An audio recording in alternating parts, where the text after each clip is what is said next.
우리가 먼저 호르몬 얘기를 해야 되는데요. 이 옥시토신이라는 흔히 사랑의 호르몬이라고 불리죠. 그런데 이 옥시토신이 언제 강하게 분비되는지 아십니까? 스킨십, 특히 성관계, 성적 접촉 이후부터입니다. 스위스 츄리 대학교의 베르트 데슨이라는 교수팀이 2013년에 발표한 연구에서 커플이 친밀한 신체 접촉을 나눈 후 성관계를 한 이후에 옥시토신 수치가 유의미하게 상승했고, 이 수치가 높을수록 상대방에 대한 신뢰감과 정서적 유대감이 강해진다는 걸 확인했어요. 아마 이 부분은 제 개인적인 생각이지만 성관계가 좋지 않았으면 아마 옥시토신 호르몬이 나오지 않았겠죠? 그러니까 이제 속궁합이 좋아야 된다는 얘기인데, 어쨌거나 즉 이들이 얘기하는 게 몸이 먼저 이 사람 안전해, 믿어도 돼 라는 신호를 뇌에 보내는 거라고 합니다. 우리가 흔히 마음이 먼저라고 생각하지만 사실 몸이 마음을 여는 문을 먼저 두드리는 경우도 꽤 있다는 거죠. 그만큼 이 성관계의 어떤 그 느낌, 그 감각, 옥시토신 호르몬이 그만큼 중요하다는 얘기인데요. 자, 그럼 두 번째 파트 2, Friends with Benefits, 즉 연애로 이어지는 비율에 관련돼서 얘기를 하겠습니다. 보통 실제로 육체적 관계를 시작해서 진지한 연애를 발전하는 경우가 얼마나 될까? 저도 궁금하지만 여러분들도 아마 궁금하실 겁니다. 미시간 주립대학교 심리학자 제스 오웬 교수팀이 2011년에 발표한 연구예요. 꽤 오래됐네요. 한 15년 전 연구인데 대학생 약 9,000명을 대상으로 조사를 했다고 합니다. 그래서 Friends with Benefits, 즉 한마디로 연인 관계 없이, 그러니까 교제하는 관계 없이 육체적 관계를 유지하던 커플 중에서 약 40%가 이후 정식 연인 관계로 발전했다고 보고된 내용이 있습니다. 그리고 중요한 건 이렇게 발전한 커플들의 관계 만족도가 처음부터 연애로 시작한 커플과 통계적으로 유의미한 차이가 없었다는 점이었대요. 이때만 하더라도. 그러니까 성관계를 이르게 빨리 한 분이나 어느 정도 연애 기간을 갖고 성관계 한 분이나 유의미한 차이가 없었다는 내용인데요. 어쨌거나 이게 참 대단한 이슈가 될 만한 내용입니다. 자, 파트 3, 취약성 노출과 심리적 친밀감에 대해서 한번 함께 논의해 보겠습니다. 심리학의 취약성이란 그 단어가 있습니다. 그러니까 vulnerability라는 이런 개념인데요. 이 단어가 쉽게 얘기해서 진짜 친밀감은 취약함을 드러날 때 생긴다는 겁니다. 그러니까 육체적 관계는 인간이 서로에게 가장 취약한 상태, 그러한 상태를 드러내는 순간이란 얘기죠.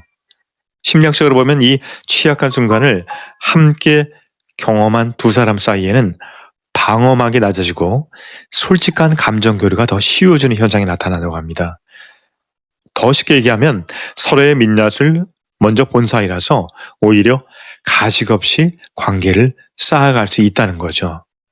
한마디로 우리가 사람 만날 때 처음에 내 마음을 솔직히 얘기하고 또 내 입장에 대해서, 내 배경에 대해서 솔직히 얘기해서 상대방하고 교제하는 거하고, 왠지 모르게 잘 보이기 위해서 나를 좀 이렇게 포장을 해서 상대방과 연애할 때 하고 사실 큰 차이가 있거든요. 내 마음가짐부터가. 그래서 아마 이런 내용인 것 같아요. 먼저 노출을 해서 보일 거 다 보인 상태의 관계가 어떻게 보면 서로 취약한 관계로 시작하는 게 낫다는 얘기인데요. 처음부터 잘 보여야지 하는 긴장감 없이 이미 서로를 있는 그대로 본 상태에서 시작하는 거잖아요. 이게 오히려 큰 강점이 될 수 있다고 합니다. 저도 이번에 이런 부분에 대해서 다시 한번 공부를 하게 되는데요. 자, 파트 4, 신체적 호환성과 장기 관계 만족도라는 타이틀에서 한번 여러분들과 함께 내용을 들여다보겠습니다. 조금만 더 이제 실용적인 얘기를 해볼게요. 장기 관계에서 성적 만족도가 얼마나 중요할까?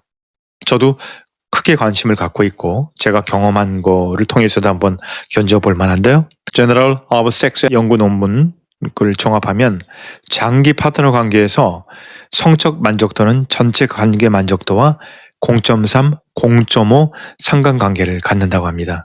그러니까 낮아 보여도 이건 심리학에선 상당히 강한 수치인데요. 그리고 캐나다 퀸스 대학교의 연구에 따르면 성적으로 호환이 잘 되는 커플일수록 갈등 해결 능력도 높고 정서적 친밀감도 유지되는 경향이 있다고 합니다. 먼저 신체적 호화성을 확인한 상태에서 관계를 시작한다면 이건 오히려 중요한 정보를 가지고 출발하는 거거든요. 나중에 우린 이 부분에서 맞지 않아로 헤어지는 경우를 훨씬 많이 줄일 수 있다는 거죠. 여러분들 생각해 보세요. 정말 오랫동안 교제를 하고 그 사람의 인성, 그 사람의 성격, 그 사람의 모든 거를 좋아했다가 나중에 잠자리 하는데 정말 서로 맞지 않는다면 얼마나 허망하고 얼마나 사실 본능적인 거 특히 여자들도 그렇지만 남자들도 크게 실망하게 되면 그 다음에는 별로 만나고 싶은 마음이 안 생기거든요. 그러니까 이런 관점에선 빨리 성관계를 하는 것도 유리한 점이 있다는 그래서 결과가 좋았다는 얘기일 거고요. 자, 그 다음에 파트 5번째 제가 만든 이제 5번째 소절 단 조건이 있다라는 부분에서 본다면요. 중요한 포인트가 있습니다. 논문들이 공통적으로 강조하는 조건이 있거든요. 아까 말씀드린 제시 오웬 교수팀 연구에서 이후 연애로 성공적으로 발전한 커플과 그렇지 않은 커플의 차이를 분석했더니 결정적인 하나의 요인이 있었습니다. 이게 뭐냐?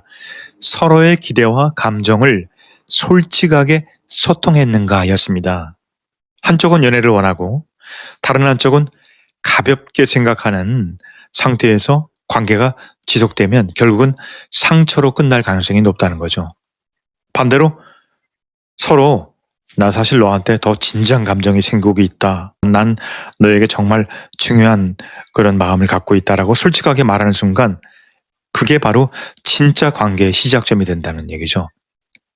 자, 소통 없는 육체적 연결은 오해를 만듭니다. 그리고 소통 있는 육체적 연결은 깊은 유대감을 만든다는 얘기죠. 이게 과학이 말하는 결론입니다. 쉽게 얘기해서 소통이 있는, 그러니까 정말 감정적으로 상대방을 좋아하면서 이른 육체관계를 맺는 게 그냥 진짜 몸만 탐구하는 소통이 없는 유체적 연결보다는 훨씬 결과치가 좋다는 얘기죠. 자, 마무리하겠습니다. 이 옥시토신은 몸의 접촉이 먼저 신뢰와 유대를 만들어낸다는 얘기고요. 이 옥시토신 호르몬이 그런 역할을 하고 있고요. 육체적 관계로 시작한 커플의 40%가 진지한 연애를 발전하고 만족도도 조금 더 낮다고 그렇게 얘기하고 있고요. 심리학적인 면에서 취약함을 먼저 나눈 사이는 오히려 가식 없이 관계를 쌓을 수 있다는 얘기죠. 여기서 취약함이라는 것은 벌거벗고 성관계를 먼저 나눈 사이를 얘기합니다. 그러니까 오히려 가식이 없으니까 볼 거 다 봤으니까 더 관계를 상대방한테 더 진지하게, 더 진실되게 유지할 수 있다는 얘기고요. 또 장기적으로도 신체적 호환성은 관계 만족도에 실제로 큰 영향을 미칩니다. 그러니까 한마디로 솔직한 소통이, 진실된 소통이 전제가 돼야 된다는 얘기고요. 시작의 순서가 관계의 질을 결정하지 않습니다. 뭐 어떻게 소통하고 서로를 어떻게 대하느냐, 관계를 만들어 가는 거니까요. 그런데 여러분은 어떻게 생각하세요? 댓글로 한번 얘기 나눠보시죠. 저는 다음 영상에서 더 솔직한 주제로 찾아올 테니까 여러분들 구독, 좋아요, 그리고 공유 여러분들 함께 부탁드리겠습니다. 자, 지금까지 노르웨이 길이었습니다. 안녕히 계십시오.